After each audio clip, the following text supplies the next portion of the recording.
Dans le noir, plongé dans l'horreur.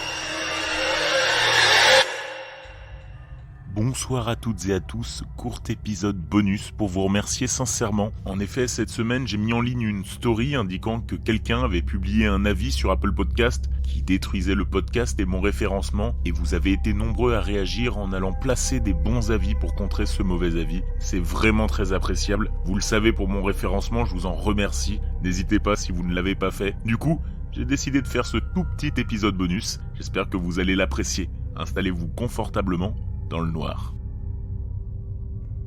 Je suis en couple avec ma petite amie Chloé depuis 2 ans. Nous sommes vraiment heureux dans notre relation et j'ai même envisagé de l'épouser dans un avenir proche. Le seul problème que j'ai avec elle, c'est qu'elle me compare en permanence avec son ex-petit ami Marc. C'est vraiment agaçant et ça commence à me faire de la peine. Si je fais quelque chose de mal, elle me fait toujours remarquer que Marc n'aurait pas fait cette erreur. Alors je sais qu'ils étaient des amoureux de jeunesse et qu'ils ont été ensemble pendant plus de 10 ans. Mais je pense vraiment qu'elle doit arrêter de faire ça. Elle me fait toujours la tête quand je lui demande d'arrêter, ce qui me donne l'impression d'avoir fait quelque chose de mal. Cela commence vraiment à me taper sur les nerfs. Alors, j'ai décidé d'organiser une réunion entre nous 3 et de lui faire choisir lequel de nous 2 elle veut. Je savais qu'elle serait à la maison tard le dimanche soir. Donc j'ai décidé que c'était le jour idéal pour la réunion.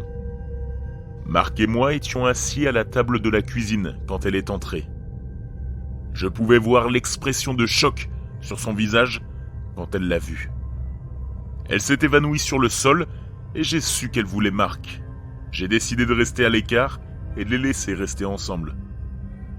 J'ai replacé le corps en décomposition de Marc dans sa tombe, puis j'ai soigneusement descendu Chloé sur lui avant de refermer le cercueil. J'ai commencé à jeter de la terre sur la tombe pour que personne ne sache jamais qu'elle avait été dérangée. Je pouvais entendre les cris de joie de Chloé, qui, je suppose, était enfin réunie avec l'amour de sa vie. Je me sentais horriblement mal à l'idée de nous séparer, elle et moi. Mais je ne voulais pas me mettre en travers du chemin du véritable amour.